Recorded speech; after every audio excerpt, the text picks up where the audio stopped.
आप सभी को नमस्कार। हाइट्स एंड डिस्टेंसेस के इस लेसन में आपका हार्दिक स्वागत है, जिसमें हम पिछले लेसन के डिस्कशन को कंटिन्यू करेंगे। देखिए, हमने 6 पॉइंट्स पढ़े थे, जिसमें लास्ट पॉइंट अगर आपको ध्यान हो तो हमने बात करी थी स्पेशल ट्राइंगल की, जो आपका 15, 75, 90 होता है, तो उसके स्टैंडर्ड ट्राइंगल के 3 वेरिएशंस थे जो कि हमने देखा। अभी हम शुरुआत करते हैं और देखते हैं कि और क्या क्या पॉसिबिलिटीज़ इमर्ज होती हैं। लेकिन उसके पहले आपको ये अंडरस्टैंड करना ज़रूरी है बेसिक कि एंगल ऑफ एलिवेशन और एंगल ऑफ डिप्रेशन क्या होता है। देखिए, जैसा नाम सजेस्ट करते हैं, हम कहते हैं कि एंगल ऑफ एलिवेशन। ठीक है, सो आपको यहाँ से कुछ समझ में आ रहा है कि कुछ एलिवेट करके देखना है। एंगल ऑफ एलिवेशन, इसको हिंदी में बोलते हैं उन्नयन कोण। सो ये एंगल ऑफ एलिवेशन क्या होता है। ठीक है, दूसरा आपका टर्म है जो, वो है angle of depression. So angle of depression को हिंदी में क्या बोलते हैं, ये कहलाता है अवनमन कोण। ठीक है, अवनमन कोण।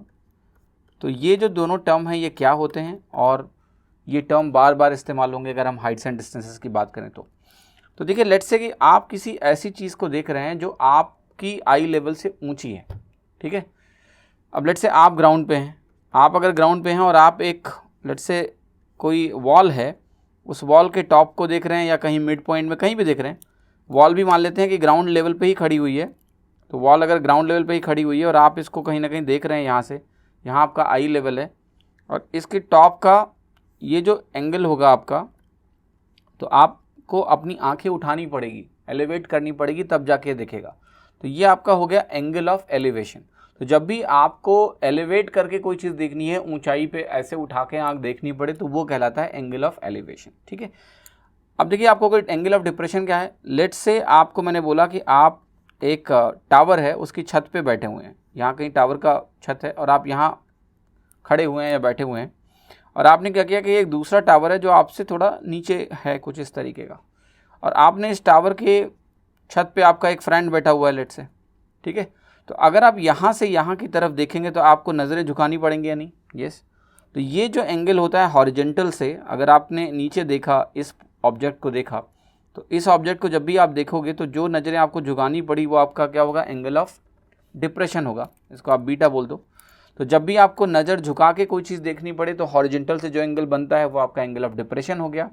नज़र उठा के देखना पड़े तो वो आपका एंगल ऑफ एलिवेशन हो गया। पर देखिए, बहुत सारा जो एक कन्फ्यूज़न इसमें होता है वो होना नहीं चाहिए। एक्चुअली होता क्या है, आप ज़रा अगर बहुत ध्यान से देखें तो जैसे मैंने कहा कि लेट से आपने गलती से किसी सवाल में एंगल ऑफ एलिवेशन को एंगल ऑफ डिप्रेशन समझ लिया, तो सबसे इंपॉर्टेंट बात क्या होती है, ये भी हॉरिजेंटल लाइन है, ये भी हॉरिजेंटल लाइन है। हॉरिजेंटल लाइन हो गई तो ये आपका जी बन गया, जी होता है तो ये दोनों एंगल क्या होते हैं, आपस में बराबर होते हैं। तो चाहे आप एंगल ऑफ डिप्रेशन को अगर एंगल ऑफ एलिवेशन भी मान गए तो भी कुछ गलत नहीं होगा, क्योंकि हॉरिजेंटल से जो बना हुआ एंगल है, आप इसको एंगल ऑफ एलिवेशन बोलोगे और इसको आप एंगल ऑफ डिप्रेशन बोलोगे। ठीक है, बट दोनों मैग्नीट्यूड में आपस में बराबर है, तो उल्टा पुल्टा भी ले लेते हो तो भी कई बार काम चल जाता है। तो बहुत ज़्यादा टेंशन मत लो कि एंगल ऑफ एलिवेशन और एंगल ऑफ डिप्रेशन है क्या। ठीक है, अगर आप क्वेश्चन में आप उल्टा भी मान लेते हो तो भी गलतियाँ एक्चुअली होती नहीं है। ठीक है, फिर भी ये समझना ज़रूरी है, क्योंकि इससे आप क्वेश्चंस को बेहतर विजुलाइज कर पाएंगे अगर आप एंगल ऑफ एलिवेशन और एंगल ऑफ डिप्रेशन को समझते हैं। That is very very important. ठीक है, तो हॉरिजेंटल से बना हुआ एंगल होता है, डिपेंड करता है कि आप ऊपर देख रहे हो या नीचे देख रहे हो, उसके हिसाब से एंगल ऑफ एलिवेशन और एंगल ऑफ डिप्रेशन होता है।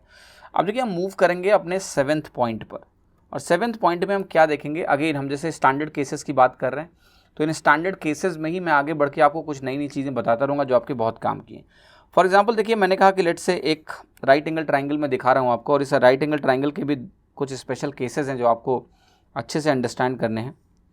देखिए, पहला केस आपको ये अंडरस्टैंड करना है कि लेट से मैंने कहा कि ये मेरा राइट एंगल ट्राइंगल है, और इस राइट एंगल ट्राइंगल में मैंने कहा कि ये आपका एंगल जो है ये 60 डिग्री है और ये एंगल आपका 30 डिग्री है। ध्यान से समझना आप कि ये एंगल आपका 30 डिग्री है और ये एंगल आपका 60 डिग्री है। तो क्या क्या है वो जो इंपॉर्टेंट चीज़ें हैं वो समझनी है आपको। देखो, बड़े वाले ट्राइंगल को आप देखो जिसमें ये वाला एंगल 30 डिग्री है। अगर ये वाला एंगल 30 डिग्री है और इसके अपोजिट मैंने 1 माना, तो आप कहोगे कि यहाँ पर ये जो साइड होगी पूरी, क्योंकि आपने ये पूरा एंगल ध्यान से देखो, ये क्या है, क्या ये कंप्लीट एंगल आपका साफ साफ दिख रहा है आपको कि ये अगर 30 है तो ये पूरा 60 होगा। तो अपोजिट टू 30 अगर 1 है तो ये बेसिकली 30, 60, 90 ट्राइंगल है, बड़ा वाला ट्राइंगल। तो ये अगर 1 है तो ये आपका √3 होगा, इसमें कोई शंका नहीं है। ये आपका 2 होगा। ठीक है, फिर आप कहोगे कि देखो ये अगर √3 है, फिर मैं कहूँगा कि देखो छोटा वाला जो ट्राइंगल है, अब मैं छोटे वाले ट्राइंगल में फोकस कर रहा हूँ। छोटे वाले ट्राइंगल में ये अगर 60 डिग्री है और आपने 60 डिग्री के अपोजिट लेट से 1 लिया हुआ है, तो ये एंगल आपका 30 डिग्री बनेगा। इतना 30 डिग्री के अपोजिट क्या होगा आपका 1/√3 होगा। 30 डिग्री के अपोजिट क्या होगा आपका 1/√3 होगा, इसमें कोई शंका नहीं है। और अपोजिट टू 90 डिग्री क्या हो जाएगा यहाँ पर अपोजिट टू 90 डिग्री क्या हो जाएगा 2 होगा, बिल्कुल भी नहीं। आपका अपोजिट टू 90 डिग्री होगा आपका 2/√3, क्योंकि 30 डिग्री वाला 1/√3 बना रहा है, उसका डबल होता है। तो देखिए जब ये वैल्यूज़ मैंने आपके सामने लिख दी, अब आप कहोगे कि ठीक है ये तो चीज़ें मुझे समझ में आ रही हैं, इसको थोड़ा और सिंप्लीफाइड फॉर्म में देख सकते हैं क्या? तो मैं कहूँगा बिल्कुल देख सकते हैं। आप सारी वैल्यूज़ को √3 से मल्टीप्लाई कर दो। √3 से मल्टीप्लाई करोगे तो कुछ और बेहतरीन आपको दिखेगा। ये आपका √3 हो जाएगा, क्योंकि हमने शुरुआत अब ऐसे कर ली। हमने कहा अपोजिट टू 60 डिग्री हमने √3 माना है। दोनों फॉर्म दिखा रहा हूँ आपको, एक ये फॉर्म एक ये फॉर्म। तो आप कहोगे अपोजिट टू 30 डिग्री मेरा ये 1 बन जाएगा, ठीक है। फिर आप कहोगे अपोजिट टू 30 डिग्री बड़े वाले ट्राइंगल में अगर मेरा √3 है तो ये ओवरऑल वैल्यू कितना हो जाएगा अपोजिट टू 60 डिग्री आपका ये बनेगा 3। और अगर मैं इस 3 में से इस 1 को माइनस कर दूं तो ये क्या बनेगा 2। तो कुल मिला के अगर आप ध्यान से देखो तो ये जो दूरियां हैं, अगर आप इसको लेट से x बोलते हो और इसको y बोलते हो, तो इसका रेशियो कितना आ गया 1:2 आ गया कि नहीं? यहाँ भी वही आता, आप कहते 1/√3 रेशियो, आप करते √3 - 1/√3, आप दोनों को √3 से मल्टीप्लाई करते तो ये 1:2 ही आता, ठीक है। तो आपको ध्यान क्या रखना है, आप ये चीज़ आपके लिए एक स्टैंडर्ड वैल्यू की तरह काम करनी चाहिए कि अगर मेरे पास एक ट्राइंगल है, ये एंगल 60 डिग्री है और ये एंगल मेरा 30 डिग्री है, तो आपको ध्यान ये रखना है कि if you assume this particular value to be √3, मानो या ना मानो, इसको मैं हटा देता हूँ अब, ठीक है। ये हटाने के बाद जो ये रेशियोज़ हैं इस दूरी के और इस पूरी दूरी के, दे आर इन 1:2। तो एग्ज़ाम में जब सवाल आएगा तो आप इसका डायरेक्ट इस्तेमाल कर पाओगे, ठीक है। और साथ ही साथ ये भी ध्यान रखना कि ये अगर आपने 1 दिया हुआ है क्वेश्चन में, लेट से 1 है, तो ये वैल्यू आपकी √3 होती है, ठीक है। तो आपको इतना कुछ ध्यान है, क्योंकि ये मोस्ट सिंप्लीफाइड फॉर्मेट आपके सामने लिखा है। ये 1 ये 2, तो ये आपका √3 हुआ और ये वैल्यू आपकी कितनी हुई 2 हुई, that is what you need to understand. और ये वैल्यू आपकी कितनी हुई 2√3 हुई। तो essentially what I want is that कि आप ये सारी वैल्यूज़ को ध्यान रखेंगे। अपोजिट टू 30 लिया मैंने √3, तो अपोजिट टू 60 देखो पूरे में कितना हो गया 3 लेंथ हो गई आपकी। और ये बेसिकली क्या हो गया आपका 1 और ये क्या हो गया आपका 2, ये 1 ये 2, ये वैल्यू आपकी √3 है तो ये 2√3, ये वैल्यू आपकी 30 डिग्री के अपोजिट 1 है तो आपकी ये वैल्यू कितनी है 2 है। ये सारी वैल्यूज ध्यान रखना, यहाँ पर ये 1 और 2 क्या है, ये सारी एब्सोल्यूट वैल्यू लिखी हुई है, 1 2 √3 और यहाँ पर 3 √3 2√3, वेरी सिंपल। अब ये भी ध्यान रखना है आपको कि कोई भी ट्राइंगल हो, अगर वो इस तरह के फॉर्मेट में है कि ये वैल्यू आपकी 30 है और ये वैल्यू आपकी 60 है, तो ये जो रेशियो होता है 1:2 ही होता है हमेशा, कोई भी ट्राइंगल हो, ठीक है, कोई भी डिस्टेंस हो, बट ये रेशियो जो होगा 1:2 ही होगा। और ये आपका स्टैंडर्ड ट्राइंगल है जो आपको ध्यान रखना है, कभी नहीं भूलना है, ठीक है। 7th पॉइंट हो गया। Coming to the 8th point. देखो 8th पॉइंट में हम क्या करेंगे ना, हम कुछ और नहीं करने जा रहे हैं, हम बस ये करने जा रहे हैं कि हम इस वैल्यू को लेट से हमने बोल दिया कि भाई ये 30 डिग्री है और यहाँ पर ये वैल्यू हमने क्या कर दी, ये वैल्यू हमने थोड़ा 60 डिग्री ले ली, ऐसे ले लिया, ठीक है। तो देखो इसमें क्या फ़र्क आएगा, आप कहोगे ये अपोजिट टू 60 √3 लिया, अपोजिट टू 30 मैंने लिया 1, अपोजिट टू 90 अपने आप हो गया 2। फिर आप कहोगे यहाँ पर देखो अपोजिट टू 30 अगर √3 है तो अपोजिट टू 60 क्या हो जाएगा आपका, ये 3 हो जाएगा, अपोजिट टू 90 क्या हो जाएगा 2√3 हो जाएगा। तो कुछ फ़र्क नहीं हुआ, कुछ भी फ़र्क नहीं हुआ, ठीक है, वही चीज़ आ रही है, बस यहाँ पर डिफरेंस कहाँ आ गया, कहाँ डिफरेंस आ गया आप ज़रा बताओ। देखो ध्यान से कि ये जो पूरी वैल्यू है अब यहाँ पर ये 1 है और ये 3 हो गई, और ये 3 होना ही है, ये 3 होना ही है, क्योंकि वहाँ पर भी ऐसा हो रहा था बट थोड़ा सा अंतर था। देखो यहाँ पर क्या था कि ये 1 था और ये पूरा 3 था, ये पूरा 3 था, लेकिन हमने क्या निकाला कि इस पॉइंट से इसकी दूरी और इस पॉइंट से इसकी दूरी, इस पॉइंट से इसकी दूरी और इस पॉइंट से इसकी दूरी, तो वो रेशियो कितना आया 1:2 आया। यहाँ पर क्या हुआ कि इस पॉइंट से इसकी दूरी और इस पॉइंट से इसकी दूरी ले रहे हैं हम लोग, ठीक है। तो ये वैल्यू आपकी 1:3 यहाँ पर दिख रही है, और इसको आप दूसरे तरीके से वेरीफाई कर सकते हो, it's not at all difficult, ठीक है। आप इसको ऐसे भी देख सकते हो, देखो मैंने कहा कि ये 30 डिग्री है, ये 60 डिग्री है और ये आपका 60 डिग्री है, तो आप कहोगे यहाँ पर ये 1 होता है और ये 2 होता है, ठीक। तो ये अगर 1 है तो आप बताओ कि अगर इधर 60 लिया आपने तो ये भी 1 होगा कि नहीं होगा, यस 1 ही होगा, ठीक है। तो ये टोटल वैल्यू आपकी कितनी है, ये 3 है, ये हटा लो आप यहाँ से, कितना हो गया 1:3 हो गया, वही चीज़ तो मैंने वहाँ दिखाई, 30 वाले के साइड ज़्यादा डिस्टेंस है, ठीक है, 1:3 ये बनेगा। तो क्वेश्चंस में डायरेक्टली इनका इस्तेमाल करोगे आप कि ये वैल्यू उठा के दे दी, ये निकालनी है तो 1/3 करनी है, राइट। ये ट्राइंगल्स आपको बस अच्छे से कंठस्थ होने चाहिए। हाइट्स एंड डिस्टेंसेस के क्वेश्चन फिर बहुत बहुत बहुत आसान हो जाएंगे आपके लिए। नेक्स्ट पॉइंट, आपने कहा कि चलो ठीक है, आपने दिखा दिया मेरे को कि ये 30, 60, 90, 45 भी तो होता है। मैं कहूँगा बिल्कुल होता है, क्यों नहीं करेंगे उसको भी करेंगे। 45 वाला केस आप ध्यान से देखो, पर 45 के केस में देखो एक चीज़ सावधानी आपको बरतनी पड़ेगी। यहाँ पर ये वैल्यू अगर आपने 30 लिया तो ये वैल्यू आपका क्या होगा, 45 होगा या नहीं होगा। बिल्कुल आसान है इसको समझना। अब देखो ये स्टैंडर्ड जो केस आपका बनेगा उसमें क्या होगा, अपोजिट टू 30 आप कैसे शुरू कर सकते हो, 1 ले सकते हैं कि नहीं। तो आप कहोगे ठीक है, अपोजिट टू 30 हमने ये 45 मैंने बोला, ये 1 लिया तो ये भी 1 होगा, राइट, क्योंकि ये 45, 45, 90 में 1 1 बनेगा। और अपोजिट टू 30 अगर आपने 1 लिया है तो अपोजिट टू ये पूरा 60 होगा। देखो ये अपोजिट टू 30 अगर 1 है तो अपोजिट टू 60 मेरा क्या होगा, ये पूरी डिस्टेंस आपकी √3 होगी। तो ये वैल्यू आपकी कितनी होगी, √3 - 1। ये भी ध्यान रखना आप, ठीक है। Very very very important, exam में बहुत सारे सवाल इस पर बेस्ड आए हुए हैं और आते रहेंगे, तो आपको इसके लिए तैयार रहना है कि कोई आपको दिक्कत ना हो, ठीक। Coming to the second case in the same question, कई बार ऐसा हो सकता है कि ये 45 हो पर ये वैल्यू, ये एंगल आपको 60 डिग्री दिया हो, ठीक है। पॉइंट नंबर 10, तो यहाँ पर आप क्या करोगे, देखो यहाँ पर अगर ये 45 और ये आपको 60 दिया है तो हम फिर से स्टार्ट करेंगे। आप कहोगे अपोजिट टू 30 लेट से 1 ले लिया, अपोजिट टू 30 अगर 1 लिया है तो अपोजिट टू ये 45 क्या होगा आपका, ये √3 होगा या नहीं होगा। तो ये आपका √3 बनेगा, और अगर ये √3 है तो ये वैल्यू आपकी क्या होगी, ये पूरा √3 होगी, क्योंकि 45, 45, 90 ट्राइंगल है बड़ा वाला। तो ये वैल्यू आपकी कितनी हुई, ये वैल्यू आपकी हो गई √3 - 1। तो देखो रेशियो रिलेशन वही दिख रहा है, जो डिस्टेंस का रेशियो है, बस अंतर कहाँ आ गया, ध्यान से देखना कि यहाँ 30 यहाँ था, 45 यहाँ था, यहाँ 45 यहाँ चला गया, 60 यहाँ चला गया, बट बाकी कोई फ़र्क नहीं है। अगर मैं डिस्टेंस की बात करूँ तो पहला वाला जो एंगल है वो अगर 1 है तो ये √3 - 1 है। कैसे किया है हमने, अपोजिट टू 60 हमने √3 लिया, अपोजिट टू 30 मैंने 1 लिया, क्लियर। तो ये अगर 1 है, ये √3 है, तो ये पूरा √3 बना और सॉल्व हो गया। यहाँ पर क्या हुआ था, ये 1 था, ये 1 था, अपोजिट टू 30 अगर 1 है तो अपोजिट टू 60 पूरा √3 है, √3 - 1।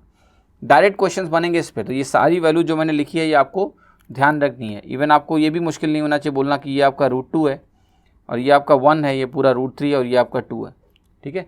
सिमिलरली यहाँ जाएंगे तो ये वैल्यू आपकी 2 होगी, और पूरे वाले ट्राइंगल की अगर हम बात करें तो ये 45, 45, 90 है, ये √3 है, ये पूरा √3 है, तो ये वैल्यू आपकी कितनी हो जाएगी, √6, √2 टाइम्स √3, ठीक है। तो दैट इज़ √6। तो ये all values should be in your memory कि आप इनको फटाक से यूज़ कर पाएँ। Coming to the point number 11, देखिए पॉइंट नंबर 11 में क्या होगा, मैं इसी चीज़ को पलटने जा रहा हूँ। पलटने कैसे जा रहा हूँ कि देखो मैं कहूँगा ये एंगल मेरा 45 डिग्री है लेट से, और ये एंगल मैंने क्या बोला कि लेट से 30 डिग्री है। इधर 45 लो और इधर आप 30 ले लो, ठीक है, छोटा बड़ा दिखना चाहिए। तो आप कहोगे अगर हमने ऐसा किया तो क्या होगा, तो देखो बहुत मुश्किल नहीं है। ये आप कहोगे 1 है, ये आप कहोगे √3 है, होगा बिल्कुल भी नहीं, ये भी आपका 1 होगा। ये 1 तो 1 और ये वैल्यू कितनी है √2, ये 1 तो ये √3, क्योंकि ये 60 बनेगा यहाँ पर, और ये 2। तो आप कहोगे यहाँ पर जो रेशियो है देखो ये 1 रेशियो √3 आ रहा है, या फिर पूरी डिस्टेंस क्या है आपकी √3 + 1 है। 11 number point. Coming to the 12th number point, और इस ट्राइंगल पे आप मास्टरी कर लो, आप जितना मास्टरी होगी आपको उतना ही फ़ायदा मिलेगा। तो यहाँ पर मैंने लेट से कहा कि ये 45 डिग्री है, ये वैल्यू आपकी लेट से मैंने कहा 60 डिग्री है। तो आपने कहा कि यहाँ पर अब मैं लेने जा रहा हूँ लेट से √3, अपोजिट टू 60 मैंने √3 लिया, तो अपोजिट टू 30 ये 1 हो गया, और ये वैल्यू कितनी हो गई मेरी, ये √3 हो गई।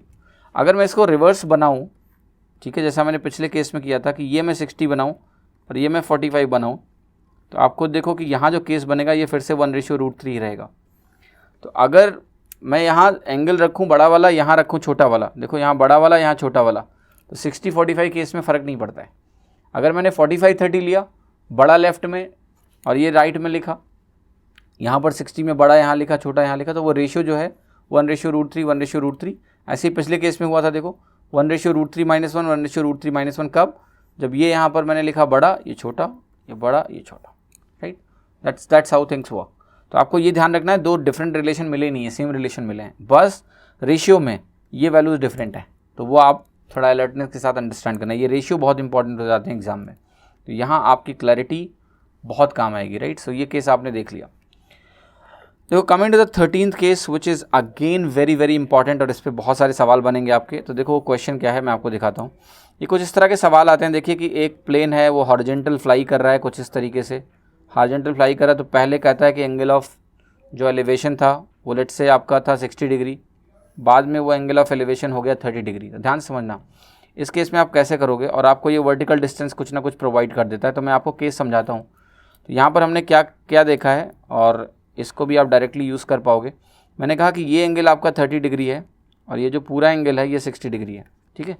सो अब देखो कैसे करेंगे हम कहेंगे लेट से हमने कहा कि अपोजिट टू 60 डिग्री ये जो पूरी दूरी है, ये जो पूरी दूरी है, लेट से कि हमने बोला कि ये हम एज्यूम करने जा रहे हैं √3।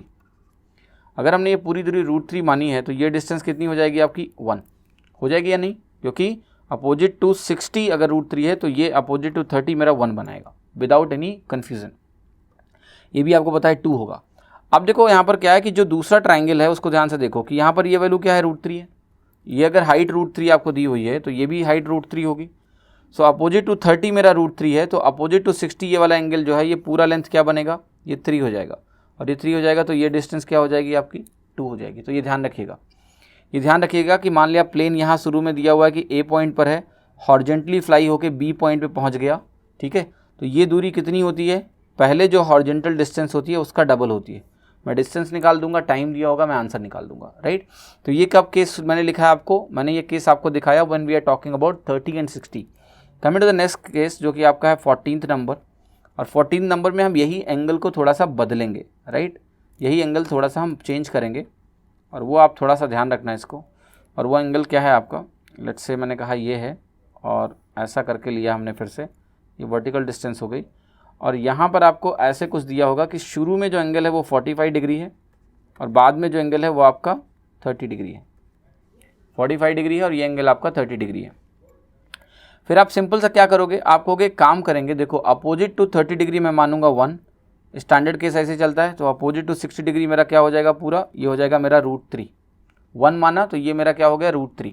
आपको अगर इसको और सिंप्लीफाई रखना है तो आप ये भी कह सकते हो कि मैं इसको कहूँगा कि ये √3 है लेट से।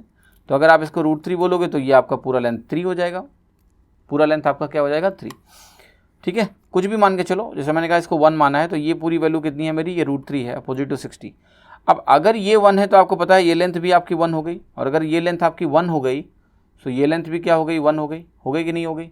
तो क्या आप कह सकते हो कि ये 1 है तो ये √3 - 1 है, यस। तो ये ध्यान रखना है आपको कि यहाँ पर जो हॉरिजॉन्टल डिस्टेंस है ये √3 - 1 के बराबर है जब हमने 45 और 30 लिया। यहाँ पर हमारी वैल्यू क्या थी, जब हमने 60 और 30 लिया तो ये लेंथ आपकी 2 के बराबर है। देखो अगर आप इस प्रोसेस को भी समझते जा रहे हो जो मैं कर रहा हूँ तो आपको एग्जाम में दिक्कत नहीं आएगी, एग्जाम में दिक्कत नहीं आएगी और आप जल्दी से इसको वैल्यूज़ खुद ही ऐसे लिख दोगे। पहले आप ये लिखना फिर स्टार्ट करना क्वेश्चन करना, क्वेश्चन आपके लिए बहुत आसान हो जाएगा, ठीक है। Coming to the next thing which is 15th point. अभी हम बात करने जा रहे हैं 60 और 45 की, इसी सेम केस में। तो आपको कि यहाँ पर है दिस लेंथ, ये एंगल आपका लेट से है 60 और फिर यहाँ पर आपका एंगल हो जाता है लेट से 45, ये एंगल आपका हो गया 45। तो देखिए कैसे करोगे आप कहोगे ये लेंथ लेट से √3 मान लिया पूरा, तो 45 वाले में भी पूरी लेंथ कितनी हो जाएगी आपकी √3 हो जाएगी, ठीक है। 60 में क्या है देखो ध्यान से, 60 के अपोजिट अभी हम आए ही नहीं है, अभी हम चल रहे हैं यहाँ पर कि ये हमने 45 के अपोजिट √3 माना तो पूरा मेरा क्या हो गया √3 हो गया, ये भी √3 हो गया। अब देखो 60 के अपोजिट √3 है तो ये 1 हो जाएगा कि नहीं, तो ये डिस्टेंस कितनी होगी √3 - 1, ये इतनी डिस्टेंस कितनी होगी √3 - 1। देखो ध्यान से कभी भी अगर मेरा 30 और 45 है और 60 और 45 है तो मेरा रिलेशन ध्यान से देखना कि अगर हम इसको 45 और 30 लेके चलें ज़्यादा और कम, और यहाँ मैं 60 और 45 लेके चलूँ तो हॉरिजॉन्टल डिस्टेंसेज में क्या है, कोई फ़र्क आता है क्या, कोई फ़र्क नहीं आता है। ये 1:√3 - 1 वहाँ भी था, 1:√3 - 1 यहाँ भी आता है। फ़र्क यहाँ आ जाता है कि ये वर्टिकल डिस्टेंस, ज़रा ध्यान से आप इसको समझ लेना कि यहाँ पर वर्टिकल डिस्टेंस क्या थी 1 थी, यहाँ पर वर्टिकल डिस्टेंस मेरी √3 थी, ये हर केस में था। तो इसको आप इसके बेसिक जो डिफरेंसेस हैं इनको आप अच्छे से समझ लेना, ठीक है, अच्छे से समझ लेना। अब पता क्या होता है ट्रिग्नोमेट्री में एक और हाइट्स एंड डिस्टेंसेज में लोगों को प्रॉब्लम होती है ना कि वो angle of elevation angle of depression को देख के ना उन्हें लगता है कि नया सवाल आ गया। मैं आपको एक एग्जांपल दिखाता हूँ, ठीक है। जैसे ये आप देख रहे हो ना ये केस, राइट, ये केस ध्यान से देखना। ये केस अभी आपको लग रहा है कि भाई एक पॉइंट है, लेट्स से एक टावर है, उस टावर ने 2 पॉइंट से जब आप उसको देख रहे हो तो एंगल ऑफ एलिवेशन 45 और 30 डिग्री है। यही क्वेश्चन आपका पता है बदल के ऐसे दिया जा सकता है, इसको ना खड़ा कर दो ट्राइंगल को, मैं इसको ऐसे रोटेट कर रहा हूँ, रोटेट करके ट्राइंगल खड़ा हो गया, ट्राइंगल खड़ा होने के बाद देखना ध्यान से क्या हुआ है, एक पॉइंट ऐसे आपको दे दिया गया है और ऐसे सवाल चेंज हो जाएगा। वो कहेगा देखो एक पॉइंट से तुम देख रहे हो, जैसे देखो मैंने ट्राइंगल को क्या किया, रोटेट ही तो किया है। ये एंगल क्या है 45 डिग्री है, ये एंगल क्या है आपका 30 डिग्री है, और ये क्या है लाइन है। ये लाइन आपको पता है कि 1 है, ये वैल्यू 1 होगी, ये वैल्यू आपकी √3 है। That's the story. अब देखो यही सवाल बदल जाएगा, ये कहेगा कि देखो एक आदमी यहाँ खड़ा हुआ है, सो ये आदमी जब एक टावर के बॉटम को देख रहा है, वो दे देगा कि सर्टेन हाइट पे खड़ा हुआ है, ठीक है, लेट्स से कहेगा 50√3 पे खड़ा हुआ है। सो कहेगा वो एक टावर के बॉटम को देख रहा है, तो उसका जो एंगल ऑफ एलिवेशन है, एंगल ऑफ डिप्रेशन है, वो 60 डिग्री है, वो 60 डिग्री है, ठीक। और फिर कहेगा कि एक टावर के, जब उसी टावर के टॉप को देखता है तो एंगल ऑफ एलिवेशन 45 डिग्री है, ठीक है। सो बताओ टावर की हाइट कितनी है, अरे भाई √3 + 1 है। अगर ये आपने बोल दिया 50√3, ठीक है, तो ये भी आपका कितना हो गया 50√3 हो गया। एक्चुअली पूरा हाइट कितना हो गया, अगर ये √3 होता है तो ये √3 + 1 होता है, तो ये वैल्यू हो गई 50 टाइम्स √3 + 1। क्लियर। तो यही सवाल जो आपको ऐसे दिख रहा है बैठे हुए, इसको आप 90 डिग्री रोटेट करो, 180 डिग्री रोटेट करो, डिफरेंट केसेस बन जाते हैं और आपको लगता है नया सवाल आ गया है ना। ये सवाल आप अलग तरीके से ट्रीट करते हो, ये सवाल आप अलग तरीके से ट्रीट कर रहे हो। तो यहाँ जो आपको केसेस मैंने दिखाए हैं टोटल 14 केसेस, इन सारे 15 केसेस को ना आप इस पर्टिकुलर डायग्राम को बस 90 डिग्री रोटेट कर दो, आपको ना 15 सवाल और मिल जाएंगे, 15 मोर क्वेश्चंस। कैसे, बस 90 डिग्री रोटेट होकर नया सवाल बन जाता है, ठीक है, एलिवेशन डिप्रेशन हो जाता है, कहानी पूरी पलट जाती है, आपको लगता है नया सवाल आ गया, राइट। सो ऑलवेज अंडरस्टैंड ये जो बेसिक डिफरेंस है हाइट्स एंड डिस्टेंसेज में, कि आप दो सवालों को दो तरीके से लगाते हैं, लेकिन एक्चुअल में वो दो तरीके होते नहीं, वो सवाल ही एक है, बस रोटेट करके 90 डिग्री नया सवाल बन जाता है, ठीक। कोई भी सवाल आप देखना करके आप 90 डिग्री रोटेट करोगे, आपको वो सवाल नया दिखेगा, लगेगा ये तो नया सवाल है। लेकिन अगर आप इस अंतर को पहचान जाते हो तो आपको दिखेगा ये जो बेसिक ट्राइंगल्स आप पढ़ के आए हो ना, they are so good enough कि आपको कभी कोई दिक्कत नहीं आने वाली, ठीक है। Coming to the point number 16, देखिए बहुत ही स्टैंडर्ड केस है, एसएससी ने ऐसे सवाल कई बार पूछते रहे हैं, और आपको मैं बता देता हूँ कि केस क्या है। देखिए केस आपको ये देते हैं कि भाई लेट्स से कि ये एंगल आपका अल्फ़ा है और ये एंगल आपका बीटा है, ठीक है, और ये कहते हैं कि ये डिस्टेंस आप लगा लो कि बी है और ये डिस्टेंस आप लगा लो कि ए है।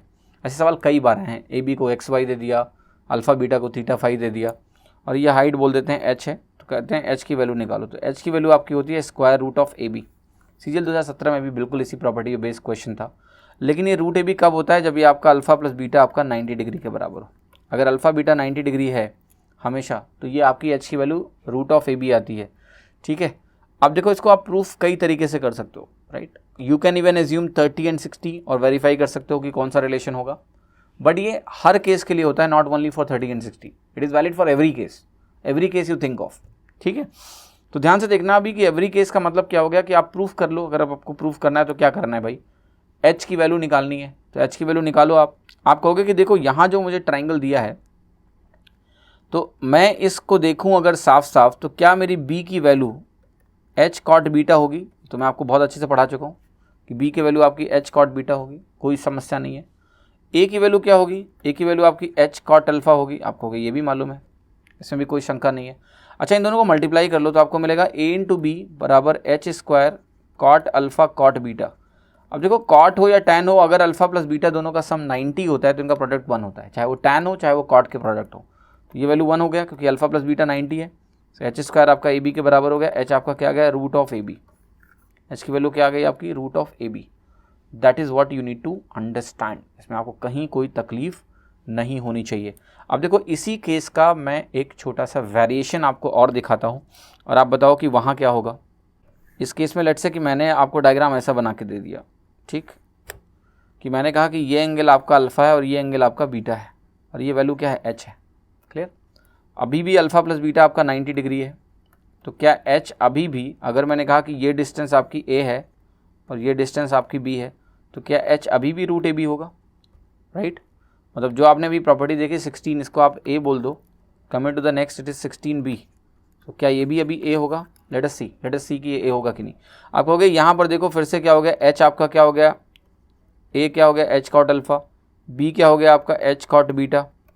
अगर ऐसा हुआ तो दोनों को मल्टीप्लाई कर लो आप, तो आपको मिलेगा a × b, यहाँ पर आ गया, और ये आपका आ गया h² cot alpha cot beta. अगर अल्फ़ा प्लस बीटा 90 है तो फिर से वो 1 हुआ, h आपका क्या आ गया √AB। तो इस केस में भी ऐसा ही होता है, ठीक है। दो केसेस आपको मैंने दिखाए हैं जहाँ पर आपका ऐसा होता है, राइट। अब देखिए एग्ज़ाम में कई बार ऐसे सवाल भी आए हैं, सेम ये जो क्वेश्चन आपके सामने लिखा हुआ है इस क्वेश्चन पे ही डायरेक्ट सवाल आ गया है। कैसे सवाल आया है, जैसे यहाँ पर इन्होंने इस डिस्टेंस के बारे में जानकारी पूछी है कि अगर मैं इस डिस्टेंस को x बोलता हूँ तो x की वैल्यू क्या होगी। आप बताओ x की वैल्यू क्या होगी। आप अल्फ़ा बीटा स्टैंडर्ड लेके भी सॉल्व कर सकते हो, 30 60 और ऑप्शन मैच कर सकते हो, ठीक है, क्योंकि आपको पता है ये वैल्यू क्या होती है। अगर आप 30 60 लेते हो तो ठीक है 1:2 में वैल्यूज़ आती हैं, वहाँ से वेरीफाई हो जाएगा। बट एनीवेज आपको अगर x निकालना हो तो क्या होगा, आपको पता है a क्या आया h कॉट अल्फ़ा या आया h कॉट बीटा। क्या यहाँ पर ये वैल्यू आपकी आ रही है h cot alpha minus cot beta, होगी या नहीं होगी। एग्ज़ाम में ऐसा फॉर्मेट भी दिया होता है कई बार h और फिर ये कहते हैं कि ये हो जाएगा आपका tan beta minus tan alpha, same चीज़ को ऐसे लिख देते हैं upon tan alpha tan beta, ऐसे ही बोल देते हैं। तो यहाँ पर x की वैल्यू ये होगी। यहाँ कुछ टेंशन नहीं है, एग्जाम में आप वैल्यू रख के भी वेरीफाई कर सकते हो, या फिर ये कितना आसान है। अगर आपको पहला लेसन याद है जहाँ मैंने बताया था कि आप ये वैल्यूज़ को कॉट के टर्म में डायरेक्ट लिखना सीख लो, तो अगर आप वो लिख लेते हो तो इस क्वेश्चन में क्या ही दिक्कत है, आप आसानी से आंसर मार्क करोगे। सेकंड केस में कई बार ये केस भी रिपीट होता है, इसमें पूछते हैं कि आप ये पूरी लेंथ बता दो भाई क्या है y, तो ये जो y लेंथ आपकी आएगी यहाँ पर y लेंथ क्या होगी आपकी, the y length will be equal to a plus b which is h। आप कॉमन लोगे तो यहाँ पर बनेगा cot alpha plus cot beta, बनेगा या नहीं बनेगा। और इसको आप tan के फॉर्म में लिखोगे तो y आपका हो जाएगा h tan alpha plus tan beta upon tan alpha tan beta, ये आ जाएगा, ठीक है। तो ये जब भी क्वेश्चंस आएंगे आपको आसानी से आप निकाल लोगे, इसमें आपको कोई ऐसा चैलेंज नहीं आएगा, right. Easily you will be able to solve it. तो देखिए ये बहुत बेसिक ट्रायंगुलर केसेस हैं, ट्रायंगल के केसेस हैं जिनको मैंने आपको एक्सप्लेन किया है। बाकी कुछ थोड़े बहुत सवाल करेंगे, आपको और क्लैरिटी मिलेगी। Heights and distances is one of the easiest topic to master, है ना। इनको मास्टर करना बहुत आसान है क्योंकि रिपीटेडली उन्हीं ट्रायंगल से बेस्ड क्वेश्चंस आते हैं। तो अगर आप ट्रायंगल्स को बेहतर समझते हो और ये रियलिटी समझते हो कि 90 डिग्री टर्न करने से नया सवाल बन जाता है, राइट। जिस पॉइंट को आप एंगल ऑफ एलिवेशन ऐसे बोलते हो, लेट्स से ये इसी को 90 डिग्री टर्न किया तो दूसरा सवाल बन गया। ऐसे सवाल होते हैं ना कि देखो ये ऐसे दिया हुआ है, ये एक क्वेश्चन है, इसको आप 90 डिग्री ऐसे रोटेट कर लो, 90 डिग्री रोटेट करने के बाद देखो यही चीज़ ऐसे बन जाएगी। इस पर दूसरा सवाल बन सकता है कि एक पर्सन है, उसका एक फ्लैग लगा है एक टावर के टॉप पे, उस फ्लैग के टॉप का एलिवेशन दिया है, बॉटम का एलिवेशन दिया हुआ है। यहाँ पर क्या है कि 2 पॉइंट हैं और एक टावर, 2 लोग हैं लेट्स से यहाँ और यहाँ, उनका एंगल ऑफ एलिवेशन ऐसा है। इसी को आप ऐसे कह सकते हो कि यहाँ कोई खड़ा हुआ है, उसका 2 पॉइंट पे एंगल ऑफ डिप्रेशन ऐसा है। तो सेम चीज़ों को बार बार रिपीट करके पूछा जाता है और आप कंफ्यूज रहते हो कि भाई ये नई चीज़ है, नई चीज़ है, नई चीज़ है। कुछ नई चीज़ नहीं है, you just need to understand these basic triangles. आपका रास्ता बहुत आसान होगा, स्पेशली हाइट्स एंड डिस्टेंसेज में। Nothing difficult, very easy chapter, ठीक है। Thank you.